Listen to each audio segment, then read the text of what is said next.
बिस्मिल्लाहिर्रहमानिर्रहीम अस्सलाम वालेकुम viewers, welcome to my YouTube channel. इस वीडियो में मैं आपको step by step complete process करके दिखाऊंगा कि आप किस तरह से सीएम पंजाब मरीम नवाज होनहार स्कॉलरशिप प्रोग्राम के लिए घर बैठे ऑनलाइन अप्लाई कर सकते हैं।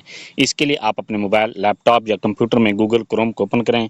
गूगल क्रोम ओपन करने के बाद आपने यहाँ पर सर्च करना है होनहार स्कॉलरशिप फेज, या आप यहाँ पर ये भी सर्च कर सकते हैं होनहार स्कॉलरशिप। ये सर्च करने के बाद आपके सामने होनहार स्कॉलरशिप की वेबसाइट ओपन होती है। आप इस पर क्लिक करें। क्लिक करने के बाद आपके सामने इस तरह का इंटरफेस ओपन होता है। यहाँ पर ये कहता है, इस पर क्लिक करने के बाद आपके सामने इस तरह का इंटरफेस ओपन होता है। यहाँ पर ये कहता है Honhaar scholarship undergraduate scholarship programme apply now.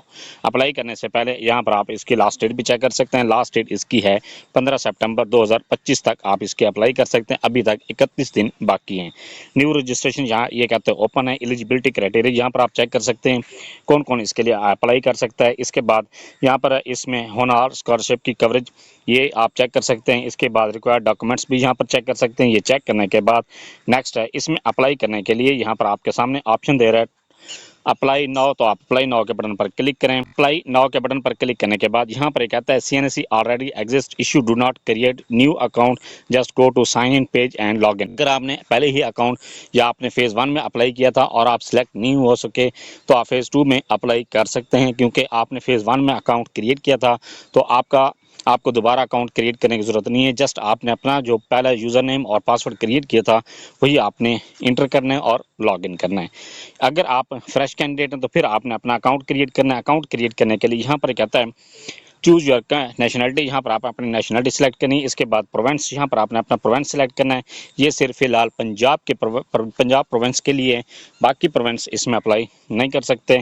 इसके बाद इंस्टीट्यूट, यहाँ पर आपने इदारे का नाम लिखना है। जिस भी इदारे में आप पढ़ते हैं, यूनिवर्सिटी, कॉलेज या मेडिकल कॉलेज में आप पढ़ते हैं तो उसका यहाँ पर आपने ये सिलेक्ट करना है। इसके बाद चूज़ या यूनिवर्सिटी, यहाँ पर आपने अपनी यूनिवर्सिटी को सिलेक्ट करना है। जो भी आपकी जिस यूनिवर्सिटी में भी आप पढ़ते हैं वो यहाँ पर आपने इस तरह से सिलेक्ट कर देना है। ये सिलेक्ट करने के बाद सीएनसी वाले खाने में यहाँ पर आप अपने शनाख्ती कार्ड नंबर लिखें। ईमेल वाले खाने में यहाँ पर जीमेल लिखें। पासवर्ड वाले खाने में यहाँ पर आपने स्ट्रॉन्ग सा पासवर्ड क्रिएट करें और कन्फर्म पासवर्ड वाले खाने में यहाँ पर अपने पासवर्ड को दोबारा लिखें। इसके बाद सबमिट के बटन पर क्लिक। सबमिट पर क्लिक करने के बाद आपके सामने इस तरह का इंटरफेस ओपन होता है। यहाँ पर ये कहता है थैंक यू फॉर रजिस्टरिंग। इसके बाद कहता है please remember your user name and password. आप अपना यूज़र नेम और पासवर्ड चेक करें। इसके बाद click here to apply for Honhaar scholarship पर क्लिक कर दें। हेयर टू अप्लाई पर क्लिक करने के बाद आपके सामने इस तरह का इंटरफेस ओपन होता है। यहाँ पर आप ये चेक कर सकते हैं। ये कहता है all field with red star are mandatory. जिस बॉक्स के सामने रेड स्टार बना हुआ है वो बॉक्स आपने फिल करना लाजमी है। इसके बाद एलिजिबिलिटी क्राइटेरिया यहाँ पर आप चेक कर सकते हैं। और इसके बाद कहता है एप्लीकेंट मस्ट, इसमें जो एज लिमिट कोई भी नहीं है और इसका ये लिए जो एप्लीकेंट अप्लाई करें उनका डोमिसाइल पंजाब का होना चाहिए। इसके बाद कहता है जेंडर स्पेसिफिक कोई भी नहीं है। इसके बाद मंथली जो इनकम है, अगर आप पंजाब के रेजिडेंट हैं तो फिर आपकी जो इनकम है 3.5 लाख से अगर कम है तो आप इसके लिए अप्लाई कर सकते हैं। इसके बाद है फेडरल या प्राइवेट सेक्टर से आप बिलोंग करते हैं तो फिर आपकी 5 लाख से अगर पर मंथ इनकम कम है तो आप इसके लिए अप्लाई कर सकते हैं। इसके बाद नेक्स्ट यहाँ पर कहते हैं ये आपने डाउनलोड एफिडेविट, सैम्पल एफिडेविट पर क्लिक करके ये आपने एफिडेविट भी साथ अटैच करना है ये कि आपका इतनी इनकम है। इसके बाद एप्लीकेंट मस्ट बी इनरोल, आपने फर्स्ट सेमेस्टर में इनरोल होना ज़रूरी है।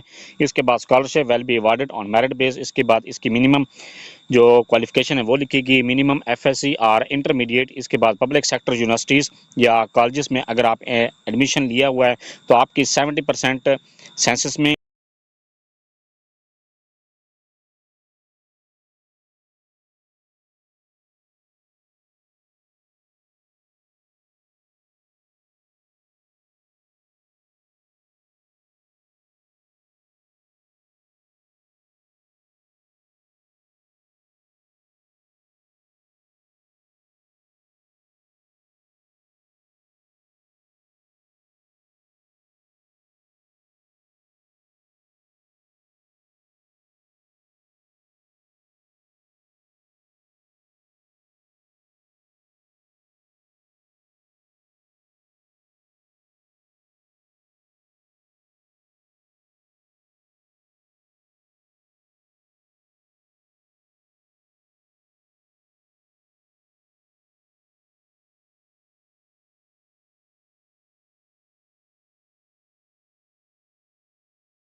सेव एंड नेक्स्ट पर क्लिक करने के बाद आपके सामने इस तरह का इंटरफेस ओपन होता है। यहाँ पर सबसे पहले ये कहता है मेलिंग एड्रेस।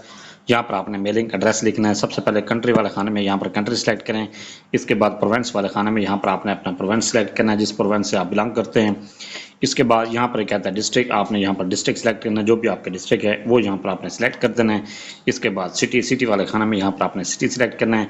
इसके बाद मेल और पोस्टल एड्रेस, यहाँ पर आपने मुकम्मल पोस्टल एड्रेस लिखना है, जो भी आपका पोस्टल एड्रेस है वो यहाँ पर आपने ये लिख देना है। ये लिखने के बाद नेक्स्ट यहाँ पर कहता है परमानेंट एड्रेस, यहाँ पर आपने अपना मुकम्मल परमानेंट एड्रेस लिखना है, जो आपके शनाख्ती कार्ड पर लिखा गया है। ये लिखने के बाद आप अगर आपका परमानेंट और करंट एड्रेस दोनों सेम है तो फिर आप इस बॉक्स पर क्लिक करें तो आपका ऑटोमेटिकली ये एड्रेस भी लिखा जाएगा। इसके बाद सेव एंड कंटिन्यू के बटन पर क्लिक सेव एंड कंटिन्यू के बटन पर क्लिक करने के बाद यहाँ पर कहता है सेकेंडरी स्कूल सर्टिफिकेट और मैट्रिकुलेशन और ओ लेवल और डिप्लोमा। यहाँ पर आपने अपने मैट्रिक के रिजल्ट कार्ड की इन्फॉर्मेशन एंटर करनी है। सबसे पहले यहाँ पर कहता है प्रोग्राम टाइटल, यहाँ पर आपने यहाँ पर लिखना है मैट्रिक। अगर आपने ओ लेवल किया तो यहाँ पर ओ लेवल लिखें, अगर आपने और डिप्लोमा किया तो वो यहाँ पर आपने लिखना है। ये लिखने के बाद इंस्टीट्यूट नेम, यहाँ पर आपने बोर्ड का नाम लिखना है, जिस भी बोर्ड से आपने अपनी मैट्रिक की क्वालिफिकेशन हासिल की है वो यहाँ पर आपने इस तरह से लिख देना है। इसके बाद डिसिप्लिन, डिसिप्लिन में यहाँ पर आपने ये सिलेक्ट करना है। इसके बाद ऑब्टेन मार्क्स, जितने भी आपने नंबर हासिल किए हैं वो यहाँ पर आपने इस तरह से ये लिख देना है। इसके बाद यहाँ पर टोटल मार्क्स में आपने टोटल मार्क्स लिखने हैं, जितने भी आपने नंबर हासिल किए हैं वो यहाँ पर आपने लिखने हैं। ये लिखने के बाद नेक्स्ट है हायर सेकेंडरी स्कूल सर्टिफिकेट और इंटरमीडिएट और ए लेवल। यहाँ पर आपने हायर सेकेंडरी स्कूल सर्टिफिकेट आपने एफएससी, एफए या जो भी आपने किया है उसकी यहाँ पर आपने इन्फॉर्मेशन इंटर करनी है। इंटर करने के लिए यहाँ पर प्रोग्राम टाइटल में आपने यहाँ पर लिखना है, जो भी आपका प्रोग्राम है वो यहाँ पर आपने इस तरह से ये लिख देना है। अगर आपने एफएससी प्री इंजीनियरिंग के साथ किया तो प्री इंजीनियरिंग लिख दें, अगर प्री मेडिकल के साथ किए तो प्री मेडिकल यहाँ पर लिख दें। इसके अलावा अगर आपकी कोई और कैटेगरी है तो वो यहाँ पर आपने लिख देना है। इसके बाद बोर्ड, यहाँ पर बोर्ड का नाम लिखें, जो भी आपका बोर्ड है वो यहाँ पर आपने इस तरह से लिख देना है। इसके बाद डिसिप्लिन, यहाँ पर आपने डिसिप्लिन सेलेक्ट करना है। ये सिलेक्ट करने के बाद नेक्स्ट है ऑब्टेन मार्क्स में जितने भी नंबर आपने हासिल किए हैं वो यहाँ पर आपने इस तरह से ये लिख देना है। इसके बाद टोटल मार्क्स में यहाँ पर आपने इस तरह से टोटल मार्क्स लिख देने। ये लिखने के बाद नेक्स्ट है सेव एंड कंटिन्यू, तो आप सेव एंड कंटिन्यू के बटन पर क्लिक सेव एंड कंटिन्यू के बटन पर क्लिक करने के बाद यहाँ पर कहता है image should size should not exceed 200 KB and uploaded image should be clear and readable. यहाँ पर आपने अपने पिक्चर को अपलोड करना है। अपलोड करने के लिए डॉक्यूमेंट्स को अपलोड करने के लिए चूज फाइल के बटन पर क्लिक करें। इसके बाद कहता है click to upload CNC front, यहाँ पर आपने इस पर क्लिक करके अपनी जो CNC की फ्रंट साइड है उसको अपलोड करना है। अपलोड करने के बाद नेक्स्ट यहाँ पर कहता है CNC बैक, यहाँ पर CNC की बैक साइड अपलोड करनी है। इसके बाद मैट्रिक के रिजल्ट कार्ड को अपलोड करें। इसके बाद यहाँ पर कहता है इंटरमीडिएट कार्ड को अपलोड करना है। ये अपलोड करने के बाद नेक्स्ट यहाँ पर कहता है अपलोड डोमिसाइल, यहाँ पर आपने डोमिसाइल को अपलोड करना है। डोमिसाइल अपलोड करने के बाद नेक्स्ट यहाँ पर कहता है अपलोड एफिडेविट, यहाँ पर आपने एफिडेविट बयान हल्फी की पिक्चर को अपलोड करना है। अपलोड करने के बाद सेव एंड कंटिन्यू के बटन पर अपना एफिडेविट बनाने के लिए आपने सबसे पहले स्टाम्प फरोश वालों के पास जाना है। वहाँ से आपने ऑनलाइन एफिडेविट निकलवाना है। ये आप 100 रुपये मालियत का भी निकलवा सकते हैं, 200 मालियत, 300 मालियत का भी आप निकलवा सकते हैं। जब आपको वो प्रिंट निकाल के दे फिर आपने ये कंप्यूटर वाले के पास जाना है और यहाँ पर जो आपके सामने ये दिए गए डाउनलोड सैंपल एफिडेविट, आपने इसको डाउनलोड करना है। और इसको आप डाउनलोड करेंगे तो फिर आपने ये कंप्यूटर वाले को ये कहना है, ये वो आपको ये फिलअप करके देगा, या आपके पास अपने पास ही कंप्यूटर या लैपटॉप है तो आपने इसको फिलअप करना है। फिलअप करने के बाद आपने इसका PDF लेना है। PDF लेने के बाद ये जो आप कंप्लीट करेंगे इसी को आपने अपने स्टाम्प पेपर पर प्रिंट करवाना है। और जब आप प्रिंट करवा लेंगे तो वो आपने ऑनलाइन भी इसको ये अपलोड कर देना है। ये सारी छोटी छोटी इसमें इंफॉर्मेशन दी गई है। सबसे पहले यहाँ पर कहता है एप्लीकेंट नेम एंड CNC, यहाँ पर आपने अपना नाम और शनाख्ती कार्ड नंबर लिखें। इसके बाद एप्लीकेंट एड्रेस लिखें, जो भी अप्लाई कर रहे हैं उसका एड्रेस यहाँ पर मुकम्मल आएगा। सिटी और पोस्टल कोड यहाँ पर लिखें। अगर आपका पोस्टल कोड आपको नहीं मालूम तो आप अपने सिटी का नाम गूगल सर्च करें और वहाँ पर आपने जो भी आपका सिटी है उसका पोस्टल कोड आप सर्च कर सकते हैं। जिस तरह से आपने ये सर्च करना है लोधरा पोस्टल कोड, तो आपका पास लोधरा का पोस्टल कोड शो हो जाएगा। इसके बाद फिर to whom it may concern, यहाँ पर फिर आपने अपना नाम लिखना है। इसके बाद फिर फादर नेम आप अपने वालिद का नाम लिखें। इसके बाद एप्लीकेंट मुकम्मल एड्रेस यहाँ पर लिखें। ये लिखने के बाद ये टर्म्स एंड कंडीशन दी गई हैं, इनको रीड आउट करें। रीड आउट करने के बाद नेक्स्ट यहाँ पर कहता है डिपेंडेंट, यहाँ पर आपने अपना नाम लिखना है। इसके बाद से अपने सिग्नेचर करने हैं। इसके बाद विटनेस बाय, यहाँ पर आपने विटनेस के नाम, एड्रेस और CNC और इसके बाद सिग्नेचर यहाँ पर करना है। और इसके उसके बाद डेट, जब आपने जिस डेट को अप्लाई किया है या जिस डेट को आपने यह एफिडेविट बनवाया है वो यहाँ पर डेट लिखनी है। इसके बाद प्लेस, जहाँ पर भी आप रहते हैं अपने डिस्ट्रिक्ट का यहाँ पर नाम लिखना है और आपका ये इस तरह से एफिडेविट कंप्लीट हो जाएगा। सेव एंड कंटिन्यू के बटन पर क्लिक करने के बाद यहाँ पर आप ये चेक कर सकते हैं आपके एप्लीकेशन का रिव्यू आपके सामने ये कहता है रिव्यू कर लें। इसके बाद सबसे पहले यहाँ पर कहता है by submitting this application I confirm that all the information provided is accurate and complete to the best of my knowledge. I understand that any false or misleading information may result in the disqualification of my application or revocation of the scholarship if awarded. Note: please review your application before submit. You cannot edit your application once you click the submit button. अगर आप एक मरतबा अपने application को आप submit कर देते हैं तो फिर आप इसमें एडिट नहीं कर सकते। अपनी एप्लीकेशन को आप मुकम्मल तौर पर रिव्यू, जब आपके अपने ये स्कॉलरशिप का मुकम्मल फॉर्म कंप्लीट हो जाता है, लास्ट में आपके सामने ऑप्शन देता है सबमिट, तो आप सबमिट के बटन पर क्लिक करें। जैसे ही सबमिट के बटन पर क्लिक करते हैं तो आपकी एप्लीकेशन सबमिट हो जाती है। ये मैं यहाँ पर सबमिट के बटन पर क्लिक कर रहा हूँ। जैसे आप सबमिट पर क्लिक करते हैं यहाँ पर ये कहता है thank you for applying in honour scholarship. आप इस क्लोज के बटन पर क्लिक करें। क्लिक करें यहाँ पर आप my application for honour scholarship programme, आप अपने एप्लीकेशन का नंबर चेक करें, इसके बाद स्टेटस चेक करें, इसके बाद सबमिट डेट यहाँ पर चेक करें और एक्शन प्रिंट एप्लीकेशन पर क्लिक करके आप अपने एप्लीकेशन को मुकम्मल चेक भी कर सकते हैं। जब आपको स्कॉलरशिप अवार्ड होगा या आपको जो भी स्टेटस चेंज होता है, जब आपका स्कॉलरशिप अप्रूव होता है तो आपका ये स्टेटस चेंज हो जाएगा और इसके बाद जब आपका स्कॉलरशिप अवार्ड होता है तो यहाँ पर अवार्ड लेटर में आपको अवार्ड लेटर शो। ये था सारा प्रोसेस कि आप किस तरह से होनहार स्कॉलरशिप प्रोग्राम के लिए घर बैठे ऑनलाइन अप्लाई कर सकते हैं। फॉर वाचिंग, अगर वीडियो अच्छी लगी है चैनल को सब्सक्राइब कर दें, लाइक एंड शेयर।